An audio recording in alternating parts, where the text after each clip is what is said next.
బులెటిన్లో మరో breaking news. మాజీ మంత్రి కేటీఆర్ హాట్ కామెంట్స్ చేశారు. తనపై పెట్టిన ఫార్ములా ఈ కార్ రేస్ కేసు నిలబడదని, ఈ విషయం వారికి కూడా తెలుసునని చెప్పారు. ప్రభుత్వానికి సమాచార లోపం ఉందని, ఈ విషయంలో ప్రభుత్వాన్ని ఎవరో తప్పుదోవ పట్టిస్తున్నారన్నారు. ఈ కేసులో అవినీతి జరగలేదని, విధానాల లోపమని మంత్రి పొన్నం ప్రభాకర్ వెల్లడించారని కేటీఆర్ తెలిపారు.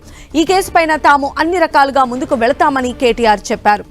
ఇక ఓఆర్ఆర్ టెండర్లను ముందు రద్దు చేసి సిట్టింగ్ జడ్జితో విచారణ చేపట్టాలని కేటీఆర్ డిమాండ్ చేశారు. ఇందులో తాము ఎలాంటి కుంభకోణం చేయలేదని స్పష్టం చేశారు. జాతీయ విధానాలు అధ్యయనం చేయాలని, అవే నిబంధనలు దీనికి కూడా వర్తిస్తాయన్నారు. 10,000 కోట్ల కోకాపేట్ భూ కుంభకోణమని కాంగ్రెస్ నేతలు ఆరోపిస్తున్నారని, వాటిని కూడా ప్రభుత్వం రద్దు చేయాలన్నారు.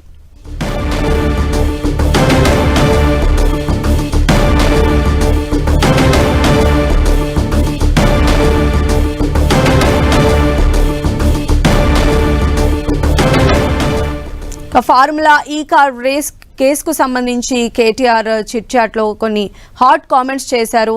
మెయిన్గా ఇది అసలు నిలబడనటువంటి కేసు, ఆ విషయం ప్రభుత్వానికి కూడా తెలుసు అని చెప్పి ఆయన చెప్పారు. దీనిపైన తాము లీగల్గానే ముందుకు వెళతాము, అన్ని రకాలుగా కూడా ఈ కేసుని ఎదుర్కోవడానికి తాను సిద్ధంగా ఉన్నానని కూడా చెప్పారు.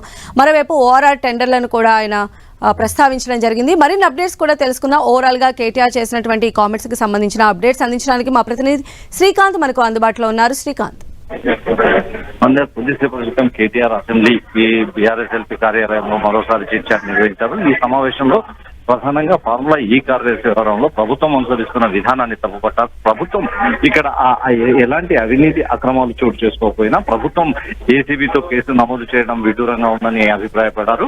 ఈ కేసు నిలవదు అని ప్రభుత్వానికి తెలుసు, నాకు తెలుసు, కానీ ప్రభుత్వం కక్షపూరితంగా ఇలా వ్యవహరించడం తగదన్న అభిప్రాయాన్ని వ్యక్తం చేశారు. మాజీ మంత్రి కేటీఆర్ పలు అంశాలపై కూడా స్పందించారు. ప్రభాకర్ నిన్న చేసిన వ్యాఖ్యలు నిజమేనని కేటీఆర్ మరోసారి ధృవీకరించినట్టు కూడా మనం చెప్పుకోవచ్చు.